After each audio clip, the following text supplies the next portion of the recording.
పూణేలో ఒక ఇన్సిడెంట్ అయింది. బట్టతల ఉందని చెప్పి భర్తను చంపేసింది. అది ఎంతవరకు కరెక్ట్? నాకు నవ్వొస్తుంది బ్రో నిజంగా. కానీ ఏం చేయాలో అర్థం కావట్లేదు. మొన్నటికి మొన్న కర్రీగా ఉందని చెప్పేసి ఉన్నాడని చెప్పేసి చంపేసిందంట ఒక ఆమె. ఇప్పుడేమో బట్టతల మీదకి వచ్చిందనమాట. రేపు పొట్ట రెడీగా ఉండండి అబ్బాయిలందరూ. రేపు పొట్ట మీద చూపిస్తారు. ఇంకొంతమందికి గడ్డం సరిగ్గా పెరగట్లేదంటారు, లేకపోతే గడ్డం ఎక్కువ ఉందని చంపేస్తారు. కాబట్టి ఏదేమైనా అబ్బాయిలు పోవాలి అనేది అమ్మాయిలు డిసైడ్ చేస్తారు. కాబట్టి మనం ఏం చేయలేం. కాకపోతే ఇక్కడ దరిద్రం ఏంటంటే ఒక అబ్బాయి కోసం ఇంకొక అబ్బాయిని చంపేస్తారనమాట. సో ఇదొక దరిద్రం. కాకపోతే ఇక్కడ ఇంకో విషయం కూడా చెప్తున్నాను. వీళ్ళు ఏదో కావాలని సిల్లీగా రీజన్స్ చెప్తున్నారు, కానీ బట్టతల ఇవన్నీ ప్రాబ్లం అయితే అయ్యి ఉండదు. ఎందుకంటే తన దగ్గర ఎంతో డబ్బులు ఉన్నాయి కదా, కోట్లు విలువ చేసే డబ్బులు ఆయన దగ్గర ఉన్నప్పుడు సో ఆయన హెయిర్ ప్లాంటేషన్ ఆయన చేపించుకుంటారు కదా. సో అది అసలు రీజనే కాదు, వీళ్ళు ఏదో చెప్పాలని చెప్తున్నారు అనమాట. సో ఇలాంటి వాళ్ళని దయచేసి మీరు ఏ రీజన్ చెప్పినా సరే వదిలేయకుండా వాళ్ళని శిక్షించాలని కోరుకుంటున్నాను. ఎందుకంటే ఈ రోజు బట్టతల, మొన్నేమో నలుపు, రేపు ఏమో వస్తుందో తెలియదు. కాబట్టి పాపం అబ్బాయిలను కూడా చాలా జాగ్రత్తగా కాపాడాలి. గవర్నమెంట్లు అన్ని కూడా జాగ్రత్త చేసుకోండి. అమ్మాయిలకి జరుగుతుందమ్మా అన్యాయం, కాదనట్లేదు. కానీ రీసెంట్ గా ఎక్కువ వింటున్నది అబ్బాయిలు కదా. సో అబ్బాయిలకి అన్యాయం జరిగినప్పుడు కూడా మనం మాట్లాడాలి కదా. అమ్మాయిల గురించి మహిళా మండలం అని ఇంకోరని చాలా మంది వస్తున్నారు. మరి అబ్బాయిల గురించి ఎవరు రావట్లేదు కదా. వాళ్ళకంటూ కూడా కొన్ని ఉండాలి కదా. సో వాళ్ళ గురించి మనలాంటి వాళ్ళు ఫైట్ చేయాలి కదా. ఎందుకంటే ఒక అక్కగా, ఒక చెల్లిగా, ఒక అమ్మగా ఎవరైనా సరే మనం మాట్లాడాలి. వస్తూనే ఉన్నాయి. ఇది చంపడము, అత్యాయత్నం చేయడము, ప్రతి ఒక్కటి ఇప్పుడు అబ్బాయిలకి రివెంజ్ తీసుకుంటున్నారు అని కొంతమంది అంటున్నారు. మా ఒక మాట అమ్మా, రివెంజ్ టైం అనుకుంటే రేపటి రోజున మీ ఇంట్లో ఒక కొడుకున్నాడు, ఒక నాన్నున్నాడు, ఒక అన్నున్నాడు, ఒక తమ్ముడు ఉన్నాడు. అర్థమవుతుందా? కాబట్టి రివెంజ్ టైంలు ఇవన్నీ ఏం లేదమ్మా. రివెంజ్ అలా తీర్చుకుంటే లాస్ట్ కి మీరు ఆడవాళ్ళందరూ కలిసి ఏం చేసుకుంటారు ఇక్కడ కూర్చొని? నాకు అర్థం కావట్లేదు. మొగలు చంపేసుకొని నాకు అర్థం కావట్లేదు. అట్లా ఏం లేదు కదా. అదే పూణేలో రీసెంట్ టైంలో మొన్న రీసెంట్ చూసుకున్నట్లయితే ఒక అబ్బాయి, ఆయనకు ఆస్తి లేదన్నట్టు కాదు, అందం లేదన్నట్టు కాదు, ఏదైతే ఇన్సిడెంట్ ఉందో కోర్టు పై నుండి దోషేసింది కదా. 600 కోట్ల ఆస్తి ఉంది, అందం ఉంది, అయినా సరే కూడా చంపేసింది కదా. లైక్ ఏం కావాలి? ఇంకేం ఎక్స్పెక్ట్ చేస్తారు అమ్మాయిలు? వాళ్ళకి ఇంకేం కావాలి? అమ్మాయిలు గాని అబ్బాయిలు గాని ఏదో ఎక్స్పెక్ట్ చేస్తున్నారని మన పిచ్చిగా అనుకుంటున్నా తప్ప వాళ్ళకి ఎక్స్పెక్టేషన్స్ అవన్నీ కాదండి. ఒక అబ్బాయి దగ్గర డబ్బులు ఉన్నాయనుకోండి, వాళ్ళకి అది అవసరం లేదు, ఇంకేదో అవసరం ఉంటది. ఇంకో అబ్బాయిల దగ్గర ఏదో ఉందనుకోండి, మాకు అది కాదు డబ్బులు కావాలంటారు.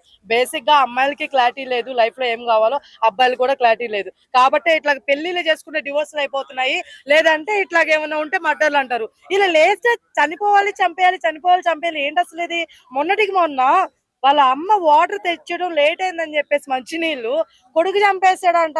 ఏవయ్యా నీకేమన్నా ముడ్డి నొప్ప, ఇంకేమన్నా నొప్ప, లేచిపోయి తీసుకోవడానికి నీళ్లు? చెప్పు, నాకు అర్థం కావట్లేదు. మీ అమ్మ చంపడం ఏంటి నీళ్ళ కోసం? లివింగ్ ఇది ఒక దరిద్రం అండి. మాట్లాడుకుంటే ఒక దరిద్రం, మాట్లాడకపోతే ఇంకా పెద్ద దరిద్రం. ఇక్కడ విషయం ఏంటంటే కోలివింగ్ అంట. ఇప్పుడు కోలివింగ్ అనేది హాస్టల్స్ కూడా పెట్టేశారు డైరెక్ట్ గా. సో దీని మీద మనం ఏం క్వశ్చన్ చేయగలుగుతాం చెప్పండి?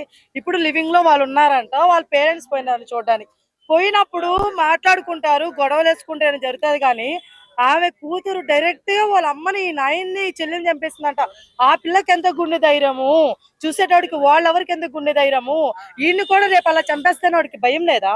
అర్థం కావట్లేదు. అసలు ఇవన్నీ జరుగుతున్నప్పుడు వీళ్ళు ఏం చేస్తున్నారు? బయట వాళ్ళు అందరూ అసలు ఇట్లా జరిగిందండి, పోలీసులు వెళ్తున్నారు, ఇలా జరిగిందని అన్ని చెప్తున్నారు, కానీ గవర్నమెంట్ ఏం రియాక్ట్ అవుతుంది వీటి మీద?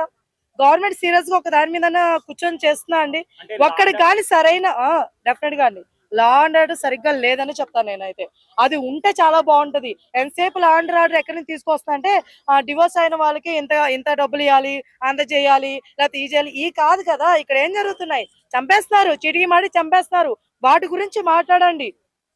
ఈ రోజుల్లో కూర్చొని మాట్లాడాలి, లేకపోతే అలిగి వెళ్ళిపోవడమో, బయట ఉండడం, ఇవన్నీ జరగట్లేదండి. డైరెక్ట్ లేపేయడమే. ఇది వీళ్ళకి ఎట్టయిపోయిందంటే మంచిలో తాగడానికైనా కష్టమేమో గానీ చంపేయడం చాలా ఈజీ అనే ఫీలింగ్ లో అయిపోయారు మన జనాలు. ప్రతి అబ్బాయి కూడా పెళ్లి చేసుకోవాలంటే భయపడతారు. అబ్బాయే కాదు బ్రదర్, అమ్మాయి కూడా భయపడతారు. చేసుకోకపోయినా కూడా లేపేస్తున్నారు. లైక్ వాళ్ళకి ఆ భయం పుట్టించిందే మీరు అన్నట్టు. లైక్ వాళ్ళకి ఏం చెప్తారు? ఇప్పుడు అబ్బాయిలకి అయితే దిక్కు లేదు భయ లాస్ట్ కి, నాకు అనిపిస్తుంది. ఎందుకంటే పాపం వాళ్ళు ఇంట్లో వాళ్ళు చెప్పినట్టు పెళ్లి చేసుకున్నా అమ్మాయిలు చంపేస్తుంటారు. ఎందుకు? వాళ్ళకి వెనక అఫైర్లు ఉన్నాయని, పాస్ట్ లవర్స్ ఉన్నారని. ఓ లవ్ మ్యారేజ్ చేసుకొని ముందుకెళ్తున్నా సరే అయినా వాడికి ఏదో తక్కువ అని చెప్పేసి మళ్ళీ ఇంకొక దగ్గర పోతుంటారు. ఎట్టు పోయినా సరే అబ్బాయిలకి తప్పట్లేదు. ఈ అబ్బాయిలనే కాదు అమ్మాయిలకు కూడా అండి. మొన్నటికి మొన్న మెట్రో దగ్గర ఒక అమ్మాయి అఫ్ఐఆర్ ని అక్కడికక్కడే నిట్ట నిలువున రోడ్లో దొరికారంట వాళ్ళిద్దరు, వాళ్ళ ఆయన ఇంకొక ఆమెతో ఉన్నారని చెప్పి. ఈ దిక్కు వాళ్ళ అమ్మాయిలు కూడా ఏం పోయింది పోయే కాలం నాకు అర్థం కావట్లేదు. మొగుడు ఇప్పుడు ఆడికి పెళ్ళ ఉందని తెలుసు కదా వాళ్ళకి, అయినా వీళ్ళు ఎట్లా రిలేషన్షిప్ పెట్టుకుంటా నాకు అర్థం కావట్లేదు. కొంతమంది ఆడోళ్ళు ఉంటారండి ఎట్లా తెలుసా, పర్లేదు మీ పెళ్ళం ఉంటే ఏమైంది, నువ్వు నాకు ఇస్తున్నావు కదా డబ్బులు చాలు, ఏంది డబ్బులా నీకు ఎక్కడ దొరకదా? పెళ్లి కాకుండా చాలా మంది అబ్బాయిలు పడి వస్తారు ఇక్కడ పాపం పిల్లలు దొరక్క, హ్యాపీగా వాళ్ళు పెళ్లి చేసుకొని బతకండి కదా, అంతేగాని పెళ్ళైన మీకేం ముచ్చట్లా అమ్మా, నాకు అర్థం కదా అమ్మాయిలకి. చెప్పండి ఏం ముచ్చట్లు? సోషల్ మీడియా ఇన్స్టాగ్రామ్ కానీ ఫేస్బుక్ చూసి చెడిపోతా ఉన్నారు. ఏం వీడియోలు వస్తున్నాయో వాళ్ళు చూస్తున్నారు. మీకేం వీడియోలు కనిపిస్తున్నాయో అందరికి అయ్యే వీడియోలు కనిపిస్తుంటాయండి, నన్ను అడుగుతారు అంత కారణం అంత రీజన్ అయిన వీడియోలు ఏమొస్తున్నాయి? కంట్రోల్ చేయొచ్చు కదా గవర్నమెంట్. బ్రో నేను అదే చెప్తున్నా, కంట్రోల్. ఇప్పుడు ఒక విషయం చెప్తా, మీ ఇంట్లో ఒక మిస్టేక్ జరుగుతుంటది, గవర్నమెంట్ వచ్చి మీ ఇంట్లో కూర్చొని చూడలేదు కదా. 800 మందిని చంపేశారంటే మేడం. బ్రదర్ చెడ్డ పేరు మోడీ గారికి. ఒకసారి మీకు అడిగిన క్వశ్చన్ ఆన్సర్ తెలియాలి మీకు.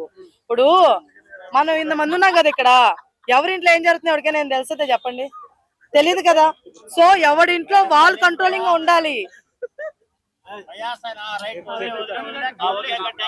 ఏం మనుషులు రా అయినా మీరా?